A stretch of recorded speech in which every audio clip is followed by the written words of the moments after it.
அனைத்து விவசாய பெருமக்களுக்கு வணக்கம். நான் உங்கள் அக்ரி காவியா. இந்த வீடியோவில் நம்ம எதை பற்றி பார்க்க போகிறோம்னா, மல்லிகைப்பூவில் வரக்கூடிய மிகப்பெரிய பிரச்சனையான மொட்டுப்புழு இதை பற்றி தான் பார்க்க போகிறோம். இந்த மொட்டுப்புழோட அறிகுறிகள்லாம் எப்படி இருக்குன்னு பார்த்தோம்னா, அந்த மொட்டில் புழு ஓட்டை போட்டு உள்ளே இருக்கக்கூடிய இதழ்களெல்லாம் சாப்பிடும். அதனால் அந்த மொட்டு பார்க்க எப்படி இருக்கும் அப்படின்னா, ஊதா கலர்லையும் இளஞ்சிவப்பு நிறமாகவும் வந்துட்டு அது மாறிடும்.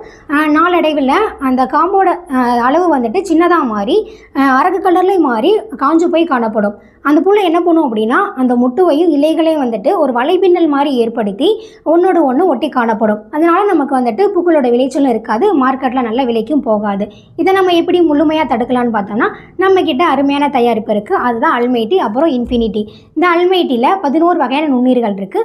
3 நுண்ணீர்கள் உரமாக செயல்படும், 3 நுண்ணீர்கள் பூச்சி மருந்தாக செயல்படும், 3 நுண்ணீர்கள் பூஞ்சை கொல்லியாக செயல்படும், 2 நுண்ணீர்கள் பயிரூக்கியாக செயல்படும். இந்த இன்ஃபினிட்டியில் 5 வகையான நுண்ணீர்கள் இருக்குது. நம்ம ஒரு ஏக்கருக்கு அல்மைட்டியில் 2 பாக்கெட்டும் இன்ஃபினிட்டியில் 2 பாக்கெட்டும் நம்ம பயன்படுத்தணும். இது ஒரு பாக்கெட் 250 கிராம் தான்.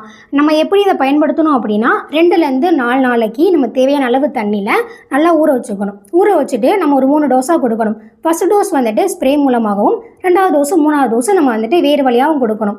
ஃபஸ்ட் டோஸ் கொடுத்து ஒரு 3 நாள் கேப்பில் நம்ம 2வது டோஸ் கொடுக்கணும். 2வது டோஸ் கொடுத்து ஒரு 6 நாள் கேப்பில் நம்ம 3வது டோஸ் கொடுக்கணும். இப்படி நம்ம ஒரு 3 டோஸ் கொடுத்துட்டோம் அப்படின்னா நம்ம வந்துட்டு அந்த மல்லிகைப்பூவில் வரக்கூடிய முட்டுப்புழு தாக்கத்தை நம்ம முழுமையாக சரி பண்ணிடலாம். எனவே அனைத்து விவசாயிகளும் இதை வாங்கி பயனடையுமாறு உங்களை அன்புடன் கேட்டுக்கொள்கிறேன். நன்றி, வணக்கம். மேலும் விவரங்களுக்கு 860842242427